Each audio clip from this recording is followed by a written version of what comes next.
Hey, Chicago, what do you say? This is the CHGO Cubs Podcast. And guys, the good news is the Cubs haven't hurt us for 4 straight days. God bless and good night in the podcast what right is it, now. Like, enjoy the rest of your break? You got 2 days till the Red Sox. Tuesday was actually a very pleasant Cubs day. It was. It was.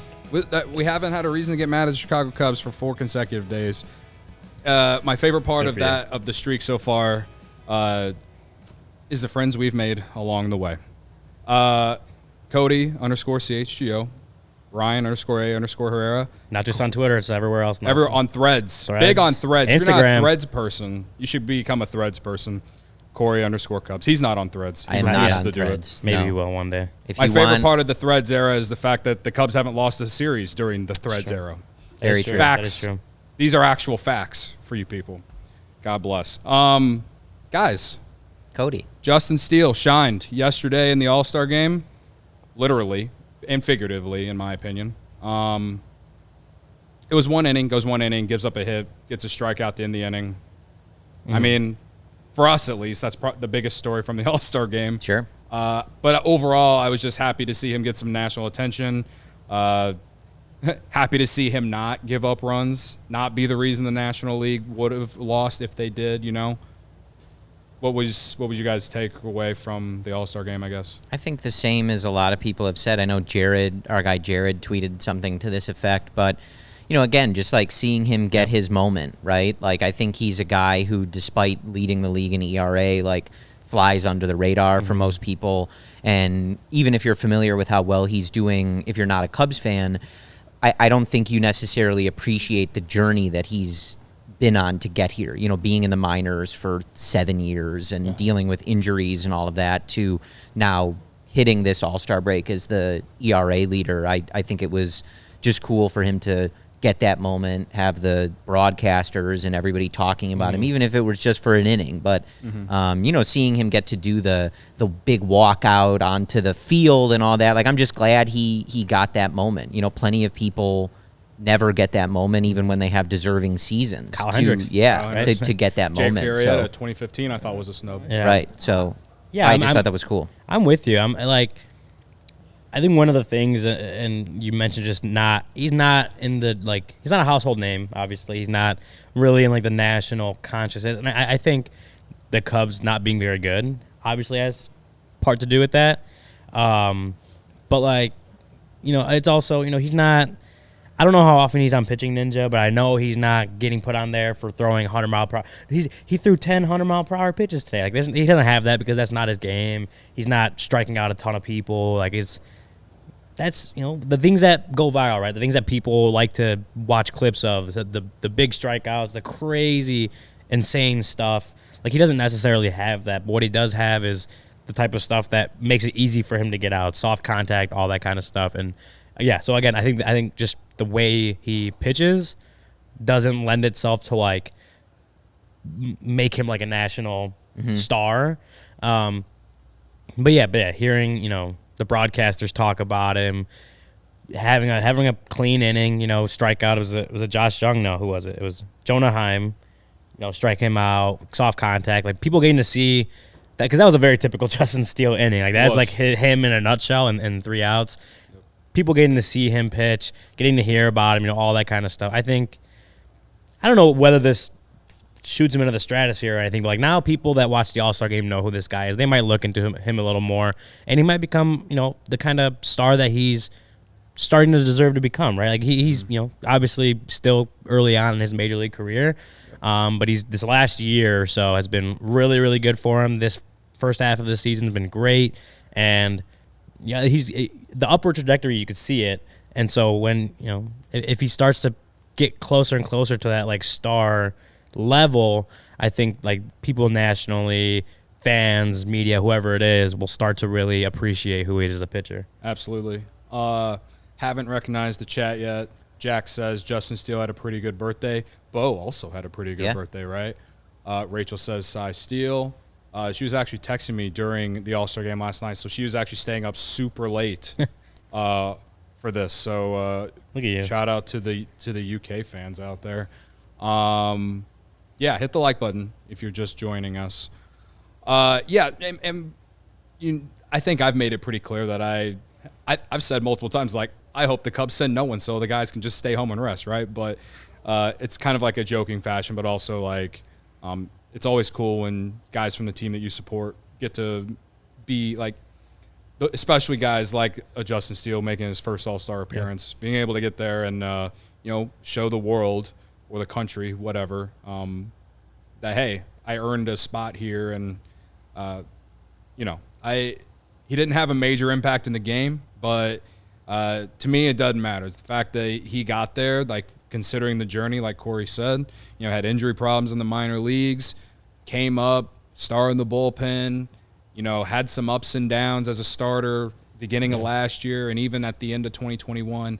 And then after the John Lester thing, the conversation, just throwing those big country Mississippi fastballs changed everything. And, he's just been on a roll since. So he's obviously an easy guy to cheer for, even whether you're a Cubs fan or not, if you just read up on his story. So. Yeah, you know what? He kind of reminds me of Joakim, like a decade ago, getting the All-Star game, and it's like his game does not lend itself to like exciting All-Star game play, right? Yeah. But it was a guy, he was a guy that deserved it based on the way he played that year. It might have been 2 years to get recognized and get that recognition and be elected to the All-Star game. Noah some credit. He finished top 3 in the MVP one. Well, that's what I'm saying. But like he's not a guy that like as far as the All-Star game is supposed to be the spectacle, right? Like, casual fans might watch. They want, whatever. Joakim Noah didn't have an All-Star, a game that lent itself to being a spectacle, right? But he just played hard, played great, deserved the recognition. Like, it's something that, Justin Steele kind of falls in the same category for me. He's not going in and striking all these guys out or pumping fastballs by everyone, but he's a guy that's worked so hard over the, obviously, especially since Tommy John in 2017, but just worked so hard. Had a great year, great first half, and deserved the recognition, even if he's not, again, Jacob deGrom throwing 100-mile-per-hour pitches every time, or whoever has the crazy whiff rates or whatever it is. But he has the numbers, he had the success that he earned that recognition. That's just kind of what it felt like to me. I also think, like I kind of hinted at it a little bit, but the most interesting thing regarding Steele in the All-Star game is just the fact that it was his birthday, and so was it was his son's birthday too, and with it being his first All-Star game and his son turning 1, that's such like a cool thing for like a father. I feel like that it will be a day that he never forgets. Just a great all-around day. Yeah. So, Steven's bringing up some pictures right now from yesterday that the Cubs tweeted out. If you did see them, if you're not watching on the YouTube, you should. Also, as he's doing that, Corey, he took that video of him walking out and then put Stone Cold Steve Austin's like walkout music to it, and I gotta say that's elite content. So salute to you, Corey. Thank you. Justin retweeted it. It's meant a lot to me. Yeah, as far as like, you are the meme lord of this. The meme lord. Yes, I have had John Lester react to one of my memes on Twitter, and also Justin Steele. It's cool when they like interact at all, right? Yeah. Like I still get a kick out of that. Like, but when it's like a stat or like a wholesome thing, it's like, okay, that's cool, whatever. Like, I want them to see my meme, like something stupid, something really stupid. Yeah, but like Steele's tweeted about Stone Cold before, so like I was like, well, this is easy. See, I still don't know. I think I still like the Shawn Michaels "Hit My Music" thing that you post after every win with the "Go Cubs Go" thing. I think I still like that meme more. I've tabled that a little. They got to get back to 500. That's like true. It's too good of content. If they have to play to the level of the content. See, I'm different. I'm just like, if they win, we're doing the Cody TikTok trend dance thing, and until we die. I love a commitment to a bit. But yesterday was a lot of fun, and again, like we've talked about too, it's also cool. Would have been cool to see. I'm glad that Marcus Stroman and Dansby Swanson got the honor, and obviously have different reasons to sit out and not attend. But it's also very cool that the person representing the Cubs in the game, who pitched a scoreless inning and was the sole person walking down the red carpet for the Chicago Cubs, is a lifelong and true Chicago Cub, right? Like he's their guy. They developed him. Everything that he talks about his story and his journey was with this organization. And like, in so many years, like obviously in 2016 when the Chicago Cubs won the World Series and had so many All-Stars, some of those guys were obviously their products, but some of them had spent time in other organizations. It's just cool to have not only a representative who is from your organization, but for this organization, a starting pitcher. Like that's not something that this organization has a long history of, in recent years. So that was very cool. Yeah, that's what we talked about the other day on the show, that it's like, if you're, Craig Breslow or Tommy Hottovy, whoever it is that keeps talking about this, like pitching infrastructure, that's kind of been going on for the resources and all that stuff, the overhaul, for a few years. Like Justin Steele is your poster boy. That's the guy you're pointing to. And like this is an example of our investment in the pitching infrastructure paying off, because like you said, homegrown guy, drafted in 2014, Tommy John in 2017, pretty much missed all of 2018. And then right around that time, I don't remember exactly the time, but that's when they started to really overhaul the system and the structure, or the infrastructure. And now here we are 5 years later, and he's your all-star. He's your starting pitcher, and he's your technically lone all-star, since the other two, Dansby was hurt, Stroman opted out. So he was the one all-star representing you at Seattle, and this is, like you said, a homegrown guy, a pitcher. Like, the Cubs developed a pitcher. That's something that it felt like they couldn't do for, a decade. I do wish, I feel like I don't love this more Starting generally. pitcher, I don't love most of, the MLB's all-star situation. I think for me, I don't know, I'm curious how you guys feel. I feel like they kind of messed up the home run derby. The clock thing makes it weird, right? I don't like the camera view. But that's because of the clock, though. Yeah. Because they're trying to hit as many home runs as possible, they have to do the split screen. And my thing, when we always talk about, Sosa in Milwaukee, right? I want to watch the majestic view, this split screen. It's there's too much going on, and they're just up there swinging. No one cares about those. Isn't there a rule that you have to wait till the ball? No, I think they changed that. Did they change That's it what now? I'm saying. Well, after Bryce Harper cheated Kyle out of it in Washington, absolutely right? cheated Kyle. Yes, they cheated. But what was that? Him and his dad? Yeah, cahoots. So Come on. There's got to be some kind of middle ground, because I did like it better with guys being able to take their time, just mash and being able to watch it travel. The thing I hated about that part of it was just guys could take as many pitches as they wanted to. They could take unlimited amounts of pitches to get the right ball. If you're gonna go, I do agree that I like the old system better, but it has to be there has to be a limit on the amount of pitches you can take in between swings. Because 3 pitches. To if me, you're on your third pitch and you screwed up, whatever, that's on you. The home run derby to me is about distance. I want to watch guys hit like tanks. I don't care if they hit 25 or that's not the point, right? Julio Rodriguez didn't impress you? No, I mean there was some impressive shots, but I think y'all know what I mean. So you think Luis Robert should have won then, huh? It's not our team, but I wish he didn't get hurt doing a silly That's event the White Sox way. But that's how we do it. Adley was cool, I'll say.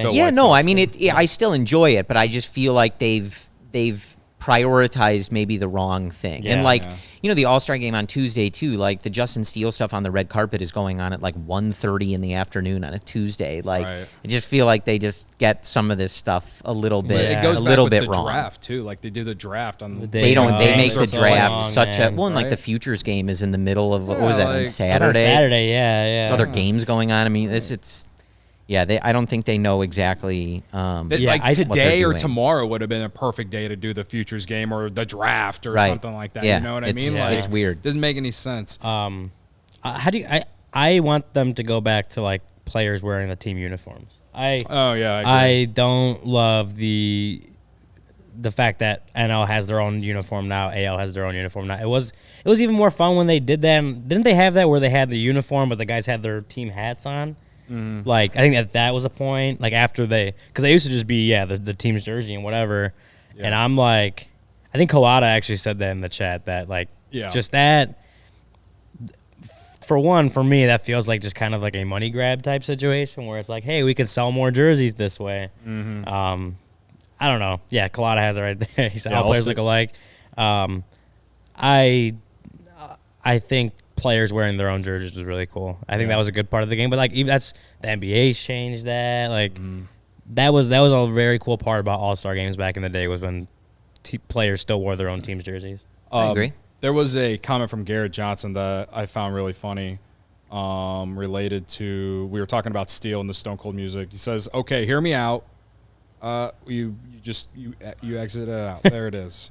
There it is. He says, "Okay, hear me out. Let's get ALLCITY to come out to Kane's music and have pyro come out of the base plates." Listen, that would be sick. Wouldn't it be? You saw that at beautiful historic Wrigley Field. Wouldn't it be more like the Undertaker? I am genuinely curious why Kane, but we don't want. I would say Undertaker too. I would rather have like the that sound or whatever. Yeah, it's like the gong. All the lights go out. I'm all for especially for the closer. Like the more pageantry, the better, right? Lights off. Like I'm all for that. Yeah. So, again, feels like one of those things where like if he's doing all that and like the team is 8 games under 500, feels a little weird. But like maybe next year, right? Yeah. Like. Right. Next starts here. Speaking of ALLCITY, he did tweet Justin Steele doing Justin Steele things at the All-Star game. That's my dog. I love the relationship between him and a lot of the guys. Yeah. Whether it's ALLCITY, who he came up through the minors with, or he's talked a lot about his relationship with Stroman this year. I mean, you see it on Twitter. Like these guys are always tweeting at each other. Like, they clearly have a really good relationship in that locker room. I think that like just being in there in the clubhouse, like you feel like a very close, tight-knit type clubhouse atmosphere, which you don't get in every clubhouse. Right. I think it's honestly more rare where everyone gets along. I'm not saying the Cubs, every single person gets along 100% of the time, but being in there, watching them interact, and obviously on social media too, like they feel like the culture, the atmosphere in that clubhouse, even where they're in this kind of stretch where you don't know what's going to happen. It's a lot of pressure right now. Yeah. They still feel like they just kind of get along, which, again, in a stretch like this is obviously very important. You don't want guys like at each other's throats because they're not winning games. Well, I think too, like it's not a reason to call guys up. Obviously, it's more nuanced than this, but I do always think it's important. And it is part of that argument, in terms of like how do you prioritize the playing time of veterans versus young guys and things like that. Like I think this is always a good visual for guys in this system. Like seeing Justin Steele go through this system, especially for so long, and get his moment at the All-Star game and be atop the National League and baseball, in the way that he's pitching. Again, like you don't want to call guys up just to show that putting in the work is worth it. But when you do have like a story like Justin Steele's this year and last year, Miguel Amaya coming back and getting the shine that he's been able to get this year, like I do think that is important to the lower levels of the organization. Like a lot of these guys like Steele have to grind out their career. It is not a quick trajectory like certain guys that, spend a couple years in the minors and then they're an all-star and a starter. And it took him 9 years to get the all-star game. It's a grind for a lot of these guys, and it's good for the organization when you can have those types of success stories. Absolutely. Yeah, totally. I guess the other big news from yesterday outside the All-Star game was that Bob Nightingale reported that the 2025 All-Star game could potentially come to beautiful, historic Wrigley Field. And all I'm going to say is that would be sick. I was born in 91, so the last one at Wrigley was in 1990. 90? Yeah. So I wasn't alive for that. Yeah, same. However, I do love the logo of that All-Star game. Like, sure. I need a shirt that has that logo from that All-Star game just for some retro look I want to have on the show one day. But I think, especially by that time, all the renovations will be done. Obviously, me and Corey and Ryan know all about like the neighborhood and how it's changed and how it's grown and all this. Like, I just think it'd be awesome to have the All-Star game at Wrigley Field again now with all the renovations, with the sports book there, and like, just I think it would be a great success for baseball. Honestly, I think that was I think that was always part of the renovations is obviously a much bigger project, but that was I think one of the smaller kind of goals of all of that is to be able to host, they do so many concerts now, and to be able to host big events like the All-Star game and stuff like that. And yeah, I mean, it's obviously been too long for the most beautiful and historic ballpark. I hope that, if there's Red Sox fans in the chat, like we can get into an argument, but Yeah, I mean, I'd love to see it. And, even speaking about the home run derby, like, I want to watch people knocking windows out. Like that, you want to sell the game of baseball, right? Like, get these guys up there knocking windows out on Waveland and Sheffield. You would catch me in left field for the home run derby in Put somebody on the rooftop. Like, if they catch a ball, they win 100,000. They can make hit up it whatever farther you than want, Glenn Allen right? Hill. Like, juice the balls. Yes. You know what I mean? Like, let them get in there. Like, peak like 1998 vibes of Sosa hitting those balls down Kenmore, Backwards right? hat. It would be a lot of fun to have and to be able to showcase, like you guys said, like, showing off Wrigley Field. And, like, I know, like, I see our good friend Michael Collada in there, talking about Ricketts. But, like, look, if they're gonna invest all that in the neighborhood, like, it better be worth it. We want it to be worth it for the money that's going into the team, like, and this is all part of it, right? Like, if they do all those renovations and it's all for nothing, like, I think that's part of it was, 1990 was the last one, and I think they're now the longest, I guess, All-Star game hosting drought now, if I'm not mistaken. Like, I think there was like Toronto and Baltimore and all those, like some other teams that were sort of involved in that. That Toronto ballpark sucks. I'm not a fan of but the Rogers Center or whatever it's called. Yeah, so like Wrigley, as far as like I think Manfred said, going back to like places that they haven't been back to in a long time. Like I think obviously the Wrigley Field is part of that, but now they've since then the neighborhood has changed. The ballpark, I mean, they put the sportsbook in, for God's sakes. Like they renovated all Wrigley Field. They've bought up and how have you not been there yet? By the way, because I haven't had anyone to go with me. You want to go? We can go. It was right there. Not really. Well, damn. But all they got Just the shoot me down live on YouTube. They got the Hotel Zachary across. the use street. the code CHGO when you sign up at DraftKings, but not really. Yeah. Gallagher Ways. They have so many new things in that neighborhood, obviously since 1990, that I think are worth showcasing. Like getting, like I understand in the last however long it took to do those renovations. I don't remember off the top of my head, but I understand not doing it then, obviously, because they're renovating it, and before then it's kind of was in a place where it probably needed to be renovated. But it's been years now since they've finished all that stuff at Wrigley Field. Now they've done so much other stuff around the ballpark. Like it's in a spot now where it totally could. When I tweeted this yesterday, I feel like it lines up really well. 2025 works really perfectly. PCA can lead off and start in his home ballpark. Just works. Yeah. It just works really well. I was going to say I that think. like by 2025, the Cubs should be in major contention. You get Chicago Cubs, Shohei Ohtani starting the game. He can hit in the home run derby. Like, is Morel in the derby by then? To be honest with you, watching the way that goes, I don't want any of them to do the home run derby. Like, I will say he deserved to be more so in it than Mookie freaking Betts was. Shit. I don't know about that, but. Well, not based off just how good of a player, but like obviously Christopher Morel quality hits of freaking dingers. tanks. Yeah, okay. And Mookie Betts is like a line drive hitter. Yeah. He's not a home run. I mean, he hits homers, but like he's not known for hitting a ton of No, homers. that whole thing feels like this is like so Brendan of me to say, but like the whole thing feels like an oblique injury, like waiting to happen. Yeah. Especially with the clock, they're up there just swinging as much as they possibly can. I'm like, I don't like this. Like. Again, like I'm not prefer they I'm not not do against this. that they're not there, but also I'm like, if we're gonna get the opportunity, why not? Yeah. But in 2025, if the All-Star game is at Wrigley Field, it would be cool to have a Cub in the in the Derby. Well, I know it's a controversial take, but if you're gonna have the All-Star game at Wrigley Field, you gotta let Sammy in the building. Oh, yeah. I don't want to rile you up over there, but don't like, get me started. you can't have a home run derby at Wrigley Field and not let Sammy in the building. They better allow him in the Cubs. I'll just light that fire right now. They got 2 years. They got 2 years to. Oh well, at minimum 2 years to figure that out. Yeah. All right. So we're gonna talk about the draft, the rest of the draft in the second segment. I see some of your questions related to comments about the Cardinals selling. Apparently, maybe we'll get into that a little bit too. If you didn't know, Randy Arozarena and Adolis Garcia, they were once St. Louis Cardinals, and they were traded away. If you didn't know, did you like? Did you guys know that? I did know that. Yeah. You did tweet that a few times. Too. Yeah, and I believe the NL starter. Oh yeah, the Zach All-Star Gallen was also a member. He was also a St. Louis Cardinal that they traded away, and the reigning NL Cy Young winner, Sandy Alcantara, also St. Louis Cardinal. Anyway, not that I'm trying to like emphasize it. What I am trying to emphasize is bird dogs. Bird dogs are awesome. They make you look good.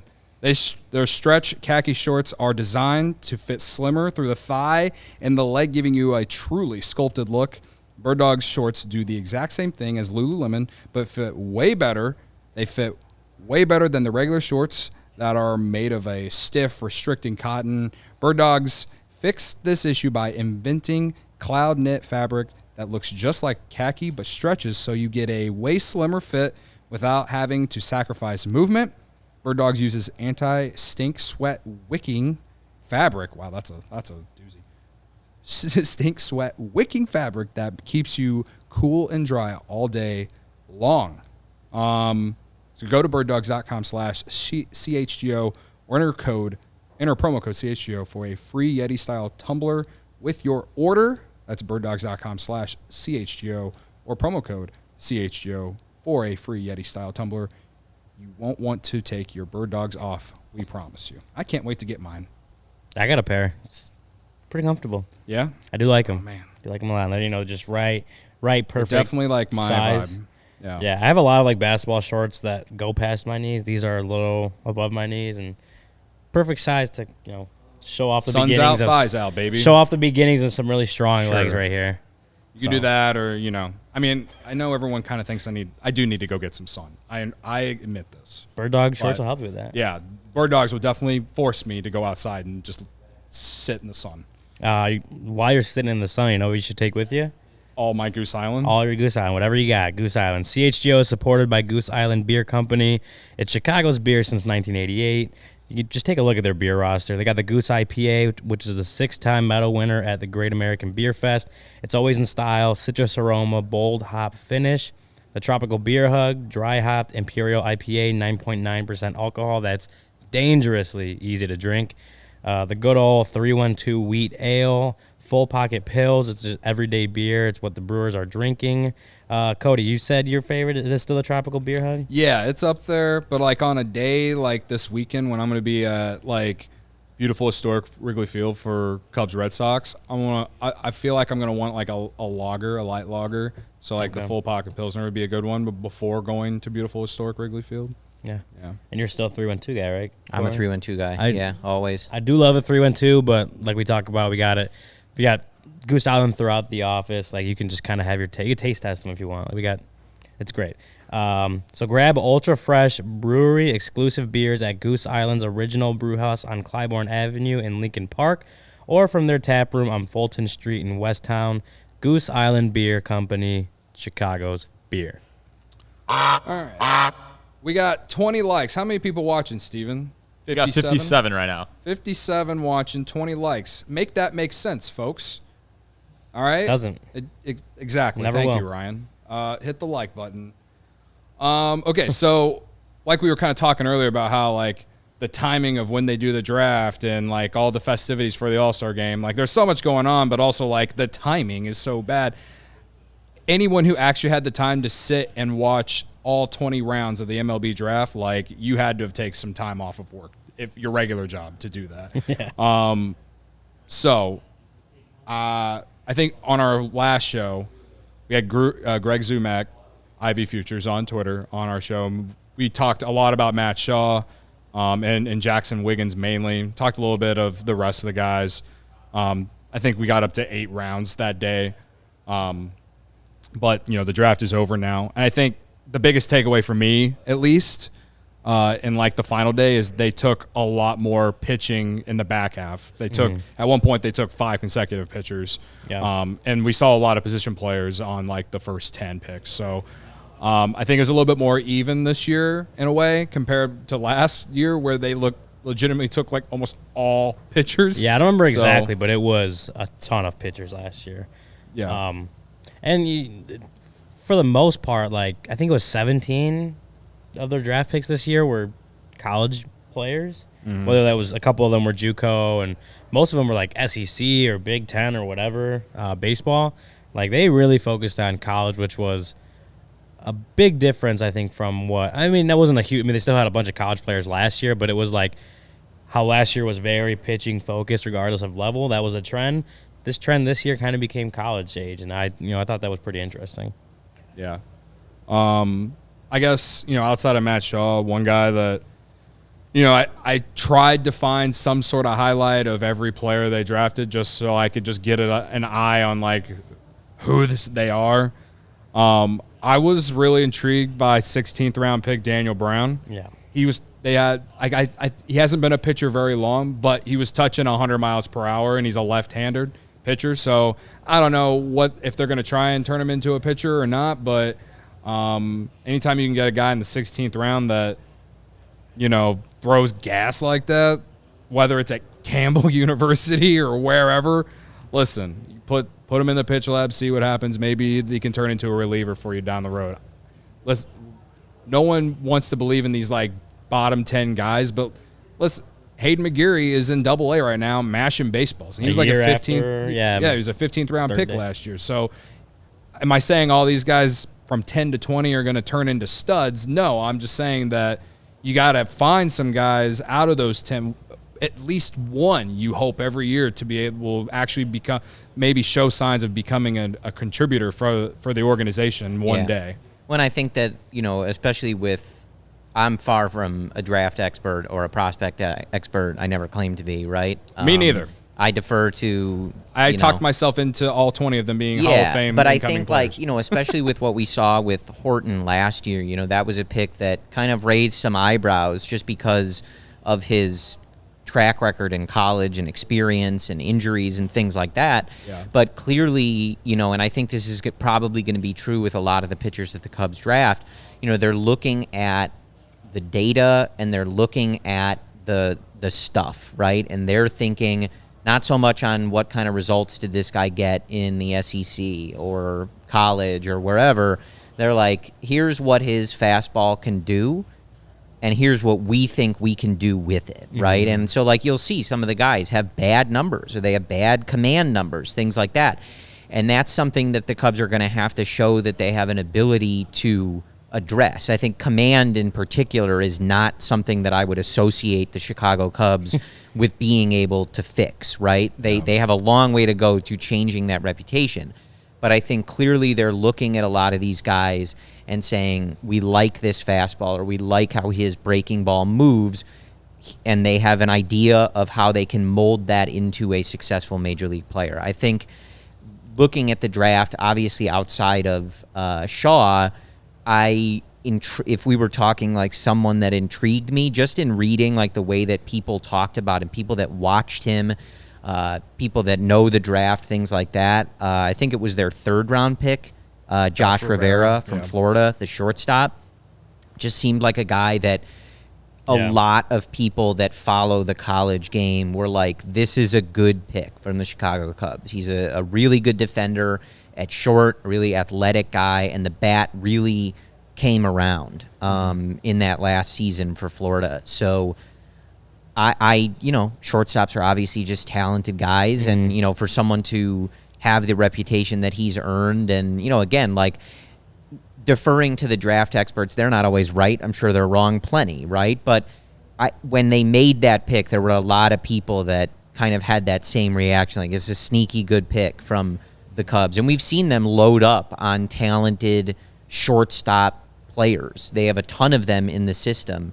And you never know when they're going to pan out and whether you're going to have to move guys to different positions and things like that. But I think starting with a baseline of this guy is a really good defender that can stay at the shortstop position is always a good place to start from, because it makes it very easy to move around if you need to, and of course if that bat develops at the college, or the pro level. Yeah, I think when you so I wanted like Michael Carrico is like a guy that someone in the chat said that they're high on him. Yeah, too. People are high on him. He missed most of this season with like a broken bone in his left hand or wrist or something like that. But in 2022, he had the best on base percentage and OPS in the country. Like clearly a pretty special hitter and a catcher. And just reading stuff that Dan Kantrovitz, the Cubs vice president of scouting, has talked about, that they feel like that he'll stick there, like he'll maintain that catching position. So it's always, when you think about the catching position of the Cubs system, the depth doesn't appear to be there throughout the system. So adding a guy who they believe, I guess, can stick at catcher while also providing a pretty good bat, that's you don't think anything negative about that. Like, that's a good pick. And just thinking about, like, day 3, like, rounds 11 through 20, like, a lot of those guys are just, like, you mentioned Daniel Brown, like, you know what? It's more like tool stuff, right? Like, this guy's got great tools, I guess, or raw ability. Did not have a lot of experience at the college level, Daniel Brown specifically. I pitched 1 inning this year across 4 games. But he has, if he's throwing 100 miles per hour with a fastball, like, you could work with that. If he has, like, the raw skills, just not the experience, like, you can work with that. So a lot of these guys, especially later in the draft, are more like lottery tickets, so to speak. Maybe that's not the best way to put it, but it's just like, these are guys you're going to take a flyer on. You have specific things that you like, that you feel like you can work up and also build around.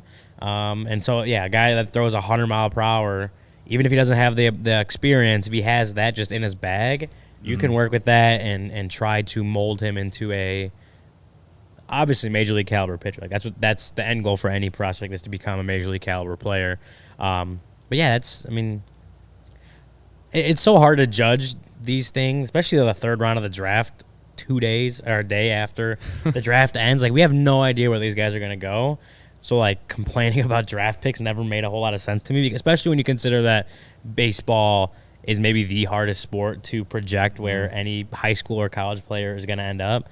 So, I mean, I have no complaints about what the Cubs did.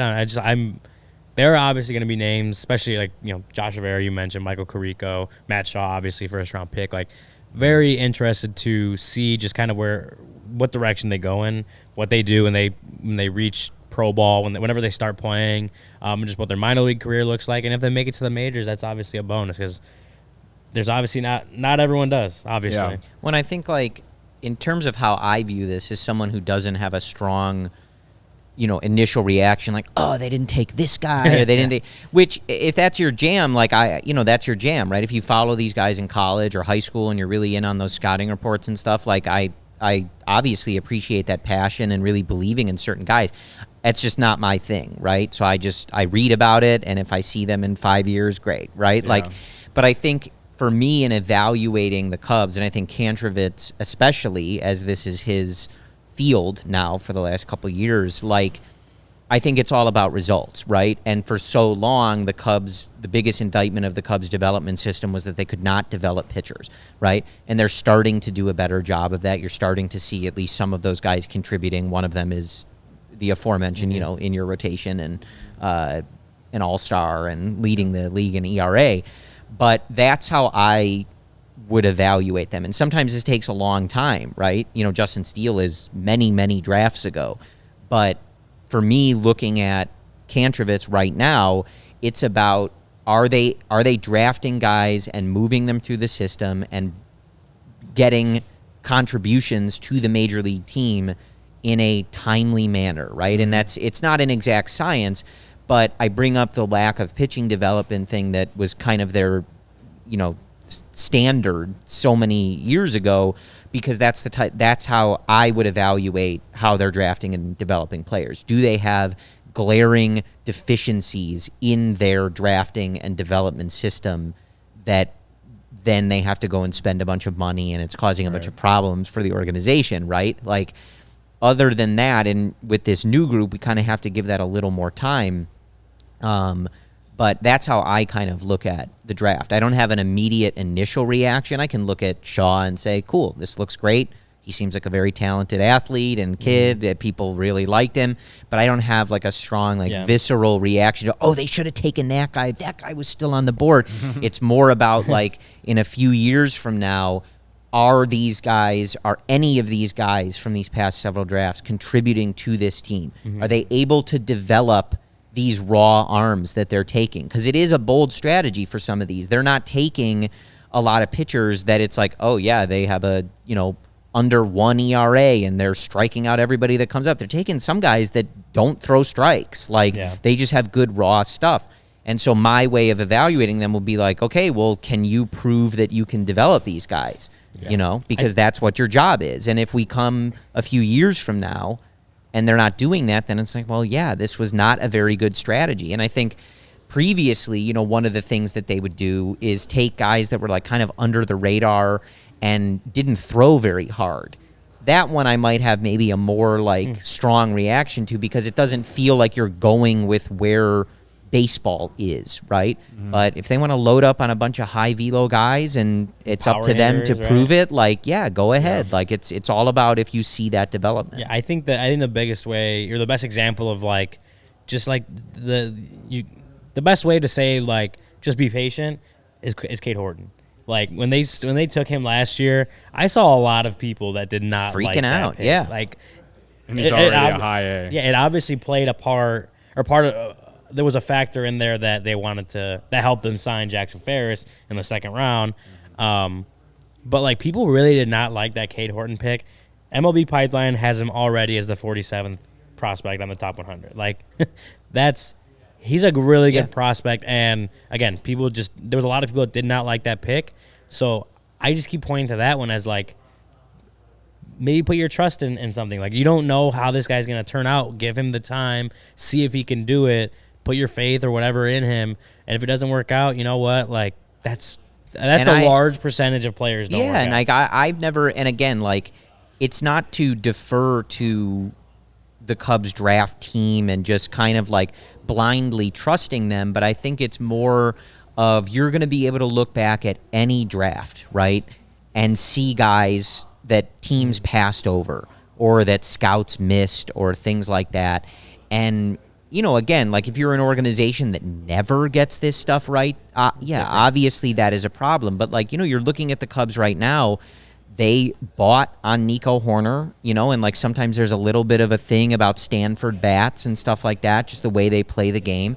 And he's been a very valuable player for you and is, I believe, recently, that it might change over time, but one of, if not the most valuable player currently from that draft class is Nico Hoerner, because of how quickly he got to the majors. And he was a late round pick. And how much he has contributed.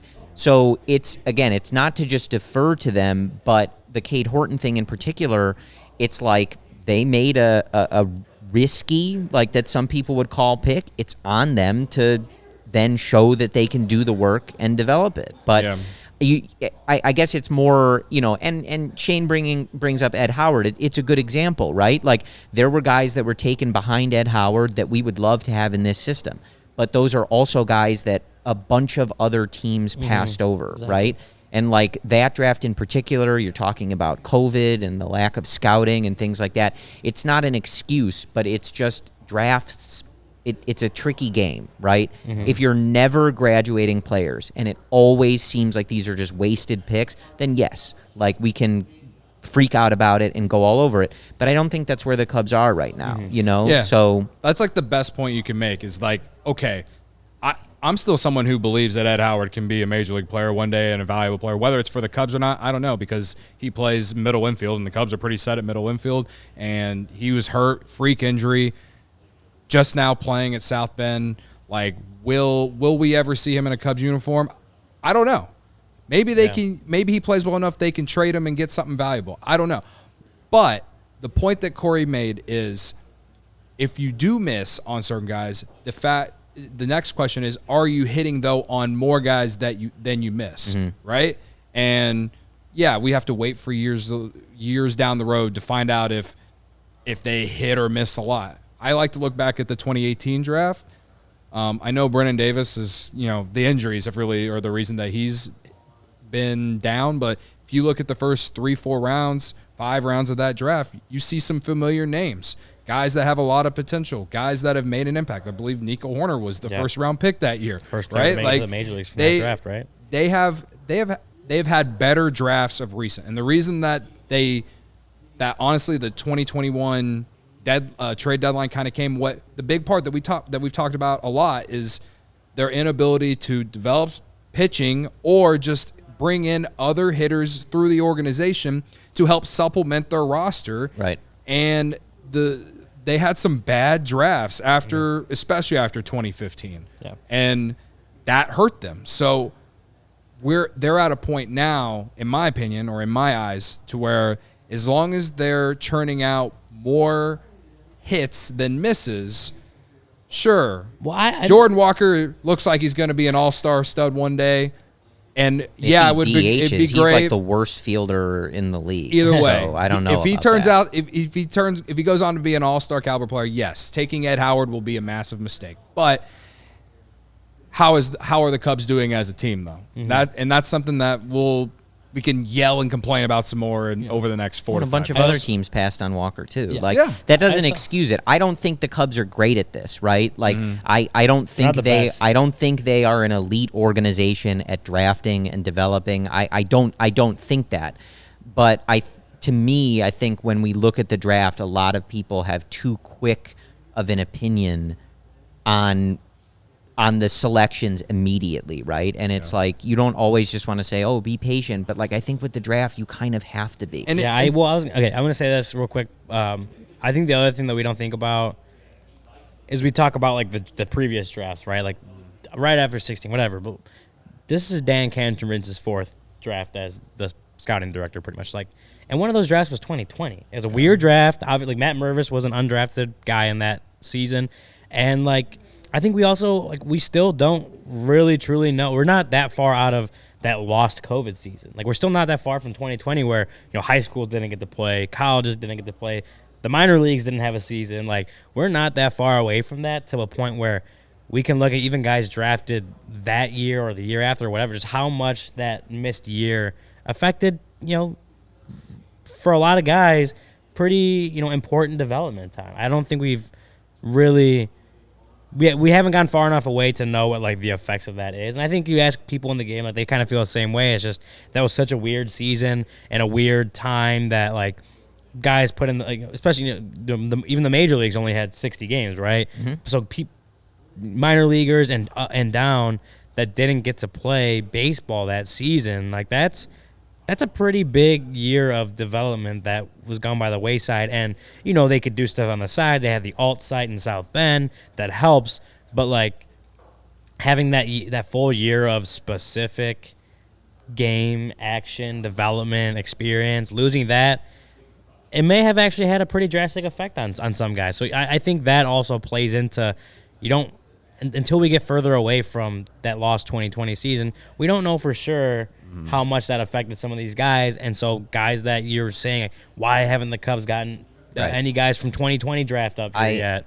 Yeah, absolutely. That probably played a part. I also, just because our live YouTube chat is talking about this, and I'm not making a statement on the future of his career. I'm only going to share a small fact with you. Jordan Walker in the major leagues this year has a 123 WRC plus. He's hitting 283 with a 457 slug. He is so bad on defense that with those numbers, he is a sub-replacement level player. He has a negative WAR. Wow. So, again, Ed Howard has a long way to go, and I totally understand why people look at that and think it's a horrible pick, et cetera, et cetera. But, the whole Jordan, he's a great hitter. He's going to be a very talented hitter. He is a horrid defender. So he's going to be one of those DH-only kind of guys, or he is going to cost them value by being in the field every day. I only say that because everybody is always like, oh, Jordan Walker. That's it. I just want you to know he has been a sub-replacement level player for the St. Louis. Gary makes a good point real quick about what I said. The fact that, you did get a lot, that might have also played a factor that I didn't think about is there were so many college guys because they didn't get drafted in 2020. They didn't went to college, right? Yeah. I think that's part of it, too. My point to end this segment before we do these ad reads is Mike Trout was taken 25th overall in the 2009 draft, and he's one of the greatest players ever. Yeah. It's a crapshoot, man. It's a crapshoot. The MLB draft also, is the Cardinals took Shelby Miller instead of Mike Trout. Hate to see it. Anyway, I couldn't help myself. Shelby Miller, who was almost traded for Javi Baez. Almost. That's a good if you know, you know. If you know, you know. Reference, if you were on Twitter for that. So I don't know if you guys know, but we're doing a Crosstown Series takeover later this month, July 26th.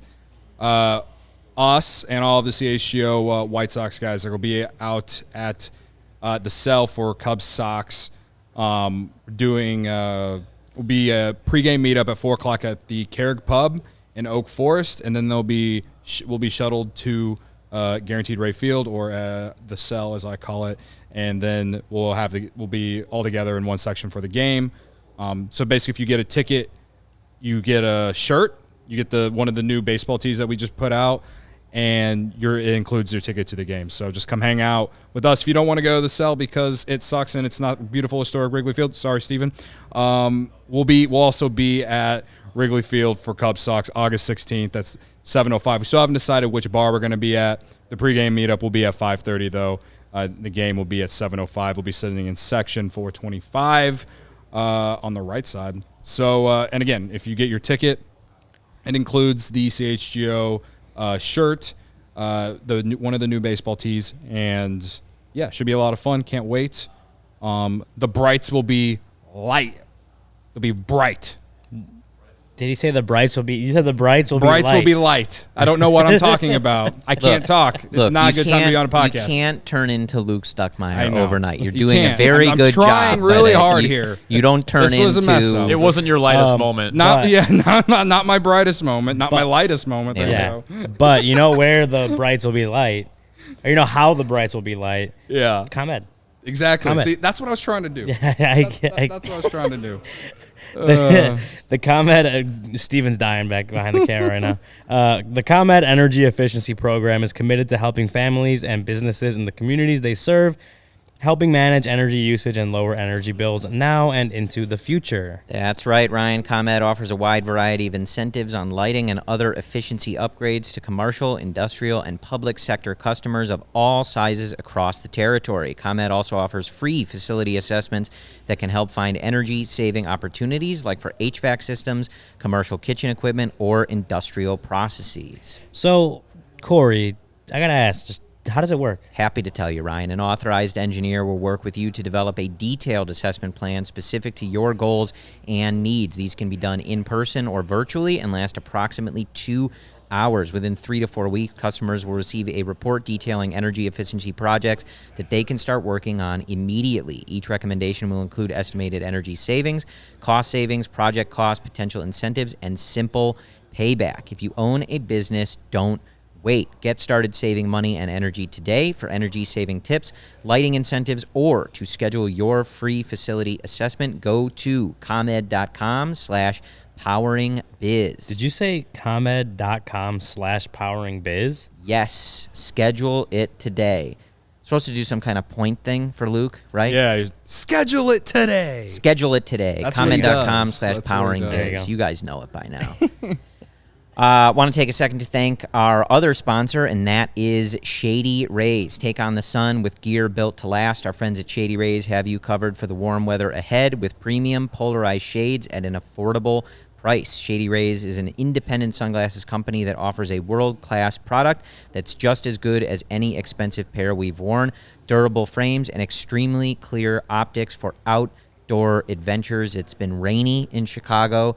When the sun is out, you gotta have your Shady Rays. That is not all. Shady Rays offers the most insane protection in all of eyewear. Every pair of sunglasses is backed by lost and broken replacements. If you lose or break your pair, even on day one, they told us they will send you a brand new pair, no questions asked. Wear your Shady Rays with confidence because they have your back long after you purchase.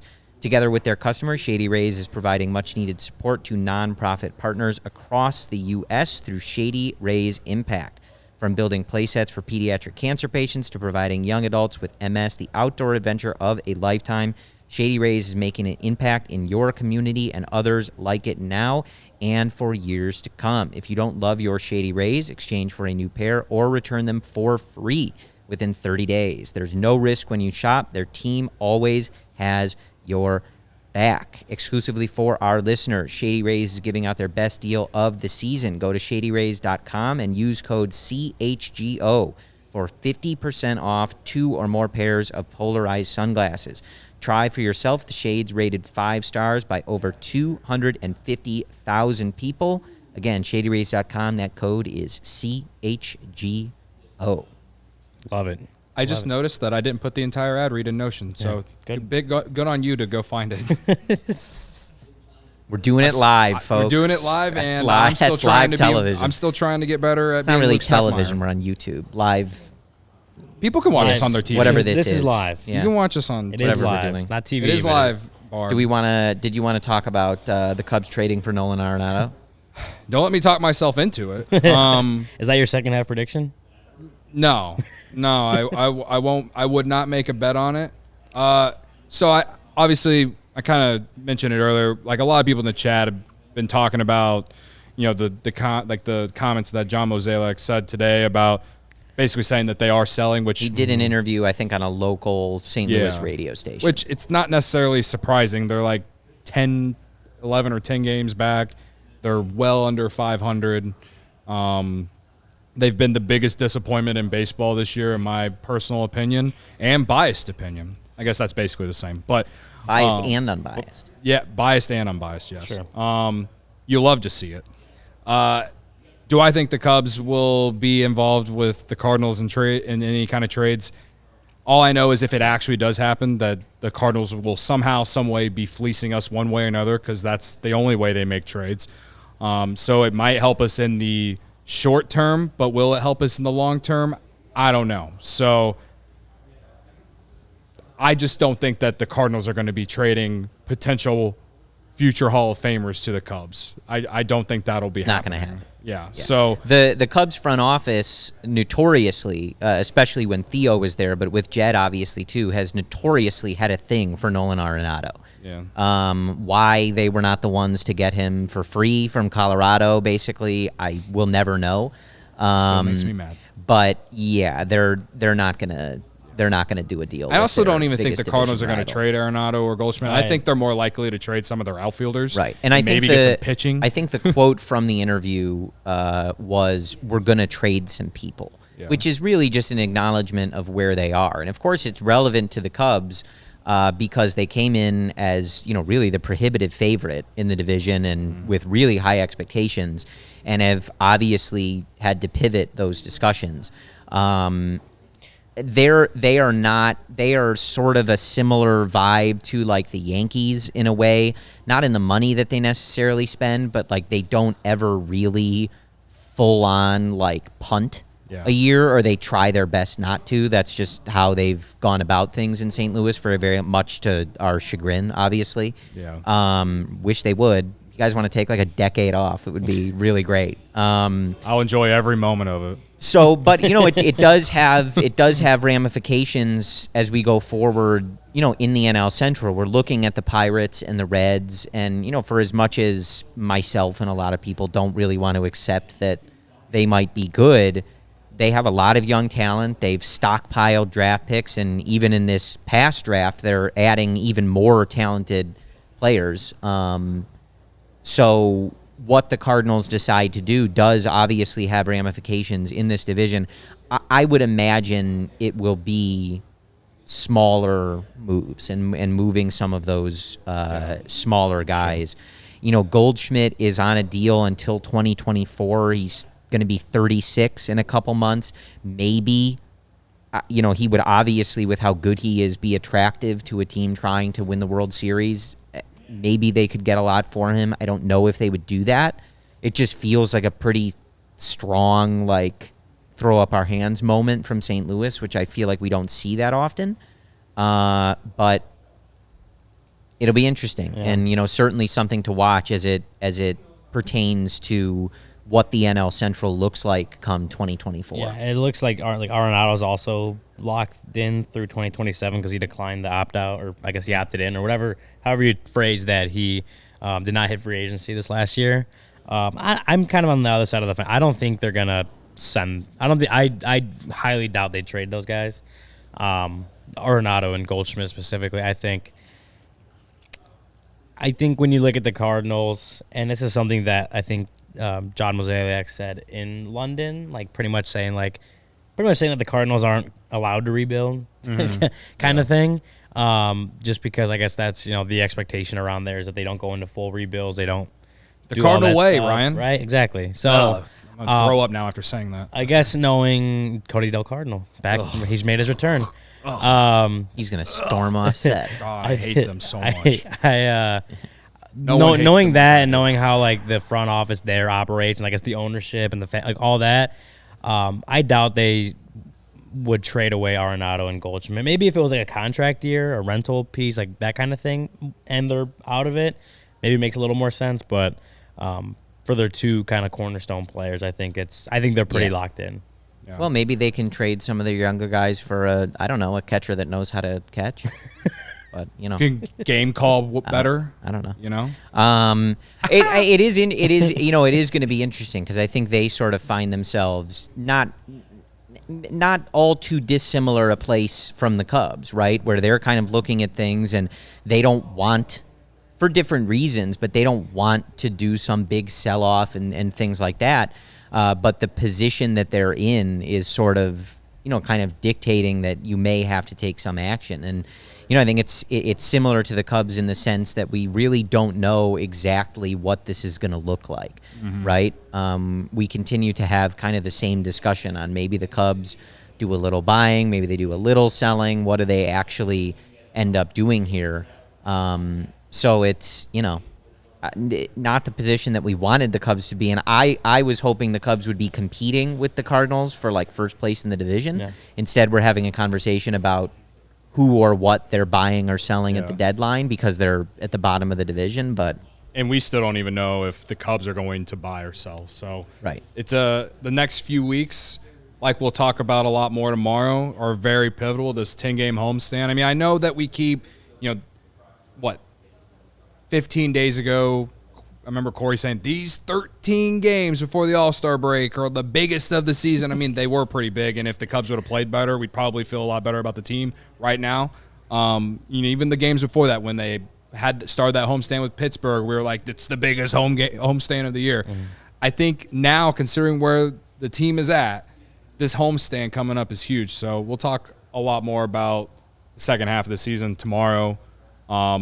We were going to do some predictions here in the third segment. When I think that stretch didn't totally bury them, right? But it also, they had an opportunity to, I think, cement themselves as for sure, at least soft buyers. We're going to try to stick in this race, and 7 games back, which is where they find themselves now. You got to leapfrog 2 teams. They didn't bury themselves in that stretch. They kind of salvaged it a little bit with that nice series in New York, but they didn't make it any clearer in the direction that they wanted it to go. And, of course, not too long ago, we're reading articles about Cody Bellinger talking about he kind of knows it's unfortunately a very similar story that we've seen the last few years. Yeah, and it obviously didn't help that the Reds went on their long, but they've been on their long run.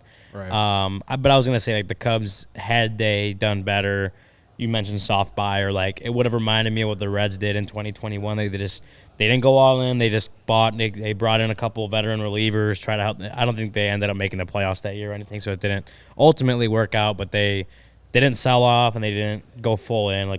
That felt like had the Cubs done better in that last 13-game stretch, maybe that's the position that they find themselves in. Now they're a little further away from that, and they got some work to do. Yeah. Got to get hot. All right, before we get out of here, I want to tell you guys about the CHGO Kickoff Classic Golf Tournament coming up August 25th, the inaugural Kickoff Classic. Thanks to our friends at Pins and Aces and ALLCITY. So you can sign up. You can join us. I'll be out there. I've said many times, I don't know if I'm going to actually golf. I might just show up and ride the golf cart around and drink beer all day. That's honestly what I do when I go golfing. I don't actually golf. So if you're a diehard, you can we have a promo code for anyone who's an actual diehard that can come out. All the information is at allchgo.com. It comes with an exclusive Pins and Aces tee, the tee you put the golf ball on, which is pretty sick. And then you get a limited edition Pins and Aces and CHGO Polo. It's like a collab. We're going to have a lot of great giveaways, prizes, contest holes for winning teams and even last place teams, apparently. If you're just me, if you're like me and just want to come hang out and, drive a golf cart around and just, be that drunk idiot on the golf course, there's lunch and drinks and the ceremony after the round. So it should be a lot of fun. Again, the inaugural CHGO Kickoff Classic should be a lot of fun. August 25th, allchgo.com for more information. I'm going to work on my legs before that. All right. Okay. We'll be back tomorrow, 3:30 here, Studio A, CHGO Sports Studios. Thanks for everyone for dropping in to check out the CHGO Cubs podcast. We'll see you tomorrow. Hit the like button on the way out. We have 40 likes. Tomorrow? Believe it's 3:30 tomorrow. Don't let the facts get in the way of the good story if I'm wrong about that. And I'm back with the usual programming on Friday. Yeah. Yeah, we will have a show on Friday. That's why we didn't have a show yesterday. So, we'll have pre and post on Friday. So make sure to tune in. Back at it. Look forward to seeing you all tomorrow. All right. Let's fly a W. Bye.